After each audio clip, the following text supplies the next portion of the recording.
பைரவி வந்து பயங்கரமாக தேம்பி தேம்பி அழறாங்க. அவங்க அப்பா எவ்வளோ சொல்லியும் பைரவி கேட்க மாட்டேங்கிறாங்க. என்னால் முடியாது, இதுக்கு சம்மதிக்க முடியாதுன்னு சொல்லிட்டு போயிடுறாங்க. அவங்க அப்பா என்ன பண்ணுறதுன்னு தெரியாமல் தவிக்கிறாரு. வேறு வழி இல்லாமல் பைரவியோட காலில் வந்து அவங்க அப்பா வந்து விழுறாரு. அவங்க அம்மாவும் கதறி கதறி அழறாங்க. இதை பார்த்து பைரவி, ஏம்மா இப்படிலாம் பண்ணுறீங்க, ஏன்ப்பா இப்படி பண்ணுறீங்க, நான் எவ்வளோ கனவுகளோடு வந்து என் கனவுகளுக்கு எல்லாத்தையுமே வந்து இந்த மாதிரி வந்து பண்ணுறீங்களேம்மா அப்படின்னு சொல்லிட்டு அழறாங்க.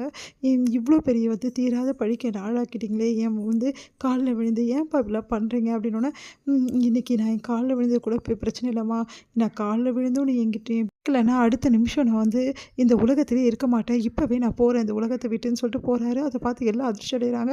உடனே பைரவி ஓடி வராங்க. அப்பா விடுங்கப்பா, இப்போ என்னப்பா, நான் வந்து அவனை கல்யாணம் பண்ணிக்கணும் அவ்வளோ தானே, சரிப்பா நான் கல்யாணம் பண்ணிக்கிறேன், போதுமா, ஆறுமுகத்தை நான் கல்யாணம் பண்ணிக்கிறேன்ப்பா அப்படின்னு சொல்லிட்டு அழறாங்க. உடனே வந்து இது போதுமா, நீ தாம்மா என் பொண்ணு, நீ தாம்மா எனக்கு எல்லாமே, என்னோட தாய்மா நீ, என்னோட தெய்வமா நீ அப்படின்னு சொல்லிட்டு அப்படியே கையெடுத்து கும்பிட்றாரு. விட்டுருங்கப்பா, இதோடு விட்டுருங்கப்பா, அதான் கல்யாணம் பண்ணிக்கிறேன்னு சொல்லிட்டேன்ப்பா அப்படின்னு சொல்லிட்டு அழறாங்க. அவங்களால தாங்கிக்கவே முடியல. ஆறுமுகத்தை பற்றி நினச்சி பார்க்குறாங்க. இவன் வந்து நான் கல்யாணம் பண்ணிக்கணுமா, என் அக்காவே கல்யாணம் பண்ணிக்கக்கூடாதுன்னு நினச்சேன், இப்போ கடைசியில் நானே கல்யாணம் பண்ணிக்க வேண்டியதாக போயிடுச்சுன்னு சொல்லிட்டு அழுதுட்டுருக்காங்க. எல்லாருக்கிட்டையுமே வந்து சொல்கிறாரு, என் பொண்ணு சம்மதிச்சிட்டா, இதுக்கப்புறம் எந்த பிரச்சனையும் இல்லை, கல்யாணத்துக்கு ஏற்பாடு பண்ணுங்கள், சீக்கிரம் மணவரில் பொண்ணு மாப்பிள்ளை உட்கார வைங்க அப்படின்றாங்க. பைரவிக்கு வந்து அலங்காரம் பண்ணி கூட்டிட்டு வந்து உட்கார வைக்கிறாங்க ஆறுமுகம் பக்கத்தில். ஆறுமுகம் அப்படியே அதிர்ச்சியாக பார்த்துட்ருக்காரு. பைரவி அதிர்ச்சியாக பார்க்குறாங்க. 2 பேருக்கும் வந்து கல்யாணம் அப்படி சொன்னதால் வந்து எல்லா சம்பிரதாயம் பண்ணிகிட்ருக்காங்க. இப்படி ஆயிடுச்சேன்னு சொல்லிட்டு சிவாவோட அம்மாவும் அப்புறம் அவங்க மாமாவும் சேர்ந்து பயங்கரமாக அதிர்ச்சி அடைகிறாங்க. இந்த மாதிரி எதிர்பார்க்கலையே, இப்படி நடத்துகிறாங்களே அப்படின்னு சொல்லிட்டு. இங்கே வந்து கல்யாணம் கரெக்டாக நடக்கும்போது அந்த டைமில் கரெக்டாக அங்கே வராங்க நம்ம சிந்துவை பார்த்து எல்லாம் அதிர்ச்சி அடைகிறாங்க. கரெக்டாக தாடி கட்டி முடிக்கிறாங்க. சிந்து வரதுக்கும் கரெக்டாக இருக்குது. எல்லாருமே ஆச்சப்பா, சிந்து பயங்கரமாக கதறி அழுறாங்க. சிந்து அப்படி சொல்லிட்டு எல்லாம் ஓடி வராங்க. இப்போ எப்படி நீ வந்த அப்படி சொன்னோன்னே ஊர்க்காரங்களாம் சொல்கிறாங்க, இந்த பொண்ணு வந்து யாரோ வந்து கூட்டிகிட்டு போயிட்டாங்க, இந்த மாதிரி தூக்கிட்டு போயிட்டாங்க, நாங்கள் தான் எல்லாரும் காப்பாற்றணும் அப்படின்னு சொல்லிட்டு நிறைய பேர் வந்து சொல்கிறாங்க ஊர்க்காரங்களாம். அதை பார்த்து எல்லாம் அதிர்ச்சி அடைகிறாங்க. நீங்கள் என்ன சொல்கிறீங்க? ஆமாப்பா, நான் வந்து ரூமில் இருந்தேன், அப்போ தான் என்னை யாரும் தூக்கிட்டு போயிட்டாங்க அப்படி சொல்லிட்டு கதறி அழுறாங்க. உடனே வந்து என் பொண்ணு எப்படிப்பட்டவன் புரியுதா இப்போ எல்லோரும் உங்களுக்கு? என் பொண்ணை பற்றி எல்லாம் தப்பாக பேசுனீங்களே, இப்போ என் பொண்ணு நல்லவ தான், என் பொண்ணு வந்து தப்பு பண்ணிட்டா எல்லாம் சொன்னீங்களே, சிந்து என்னை மன்னிச்சிடுமா, நானும் உன்னை தப்பாக நினச்சிட்டேன்னு சொல்லிட்டு அவங்க அம்மா அப்பா கதறாங்க. உடனே வந்து இதுக்கப்புறம் என் பொண்ணோட வாழ்க்கை அவ்வளோதான், சிந்து மனவேற வரைக்கும் வந்தா, ஆனால் அவளோட வாழ்க்கை இப்படி ஆயிடுச்சு, இப்போ நான் என்ன பண்ணுவேன் அப்படின்றாங்க. ஆமாம், இந்த பொண்ணு வந்து மனவரையோடு வந்துச்சு, என்ன கதையோ தெரில அப்படி சொல்லிட்டு ஊர்க்காரங்களாம் சிந்துவை பற்றி தப்பாக பேசுகிறாங்க.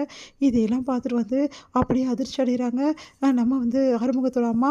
உடனே அவங்க ஒரு முடிவு பண்ணுறாங்க. இங்கே பாருங்கள், எல்லாருக்கும் சொல்கிறேன், சிந்துவை பற்றி யாராவது தப்பாக பேசுனீங்க அப்புறம் அவ்வளோதான், இவ்வளோ நடந்ததுக்கு அவள் என்ன பண்ணுவா, சிந்துவுக்கு கல்யாணம் கண்டிப்பாக நடக்கும், இந்த மேடையிலே நடக்கணும்னு எல்லாம் அதிர்ச்சியாக பார்க்குறாங்க.